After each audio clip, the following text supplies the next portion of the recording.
বাড়িতে আমরা মাত্র দুইটা বউ। প্রতিবার আমার যা যখন বাপের বাড়িতে যায় তখন আমি বাসায় থাকি, আর আমি যখন বাপের বাড়িতে যাই তখন ও বাসায় থাকে। আসলে দুজনই যখন চলে যায় তখন বাড়িটা ফাঁকা ফাঁকা হয়ে যায়, সেই জন্য একে একে যাই। হ্যালো বন্ধুরা, আসসালামু আলাইকুম। সবাই কেমন আছেন? আশা করছি ভালো আছেন। তো আমার যা বাপের বাড়িতে গিয়েছিল বিয়ে খাওয়ার জন্য, আর বিয়ে খাওয়া শেষে সে সেখানে 10-12 দিন থাকবে, সেই জন্য গিয়েছিল। তো সে যাওয়া 3-4 দিন পর আমি আবার বাপের বাড়িতে যাই। আসলে আমারও যাওয়ার কথা ছিল, সেই জন্য আমিও চলে গেছিলাম। আর আমি বাপের বাড়িতে গিয়ে এবার 4-5 দিন ছিলাম। আর সেই 4-5 দিন আমি কিন্তু প্রতিদিন বিকালে ঘুরে বেরিয়েছি। বাপের বাড়িতে থাকলে ঘোরাঘুরির একটা সুবিধা কি জানেন? যে যেখানেই ঘুরি না কেন বাসায় গিয়ে কোনো প্যারা নাই, কোনো কাজের ঝামেলা নাই। আর যা যেহেতু বাপের বাড়িতে আছে সেহেতু আমাদের গুড্ডু সোনাও তার সাথে আছে, মায়ের সাথে থাকবে, এটাই স্বাভাবিক।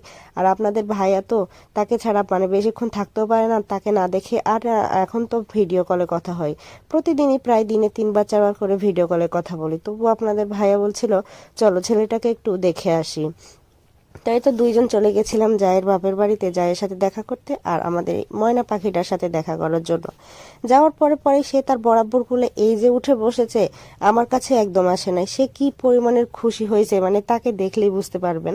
সে এতটা খুশি জানেন, তার মুখের এই হাসিটা যখন আমরা চলে আসছিলাম তখন কান্নায় পরিণত হয়েছিল।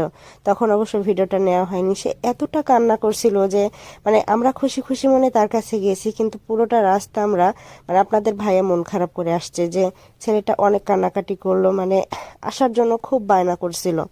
সে হয়তো মুখে বলতে পারছিল না, কিন্তু অনেক অনেক বায়না করছিল আসার জন্য। তো হয়তো দুজনে মিলে মোহনপুর বাজারে চলে আসছি। আর এখানে এসে আমি আপনাদের ভাইয়াকে বললাম যে হচ্ছে এখানে একটু দাঁড়াও, আমি হচ্ছে সিঙ্গারা খাবো। তো এখানকার দোকানদারটা হচ্ছে আমার শ্বশুরের পরিচিত। তো আঙ্কেল আমাদেরকে দোকানে বসে একটু মিষ্টিও খাওয়াইছে। আর আমি দোকানটা একটু ঘুরে ঘুরে দেখছিলাম, দোকানে অনেক রকমের মিষ্টিও ছিল। আমার ছেলের জন্য কিছু নেওয়া হয়েছে আর কি। তো আঙ্কেল মিষ্টি দিল আর আমরা তো মিষ্টি খাইলাম। আপনাদের ভাইয়া কিন্তু খায়নি, যেহেতু আমার জায়ের ওখানে নাস্তা দিয়েছিল। ও সেই নাস্তাগুলো আপনাদের ভাইয়া কিন্তু অনেকগুলো খেয়েছে, সেই কারণে এখানে আর সেই মিষ্টি সেভাবে খেতে পারেনি। আমার থেকে একটু নিয়ে খেয়েছিল আর কি। আর কালো মিষ্টি আমার অনেক বেশি পছন্দের, তো সেই জন্য এখানে কালো মিষ্টি নিয়েছিলাম। কালো মিষ্টিটা আমার খুব ভালো লাগে। তো সব মিলে বিকালটা কিন্তু অনেক সুন্দর কেটেছে। শুধু একটাই মন খারাপ ছিল যে ছেলেটা অনেক কান্নাকাটি করছিল। তো এখানকার মিষ্টিগুলো কিন্তু খুবই স্বাদ, মানে খুবই অসাধারণ স্বাদ খেতে। অনেক ভালো লাগছে খেতে, খেয়ে অনেক আনন্দ পাইছি। তো এখানে মিষ্টি খাওয়া শেষ করে আমি এবার সিঙ্গারা খেতে বসে পড়েছি। আর আপনাদের ভাইকে বললাম যে তুমি কি খাবে? তো বলছে হ্যাঁ, তুমি যেহেতু খাবে সেহেতু আমিও খাই। তো এই জন্য দুইজন দুটো সিঙ্গারা নিয়েছি। এদিকে তো মিষ্টি টিষ্টি খেয়ে অলরেডি পেট ভরে গেছে, সেজন্য একটা করে সিঙ্গারা নিয়েছি। আর খাওয়া দাওয়া শেষ করতে করতে আমাদের একদম সন্ধ্যা হয়ে গেছে।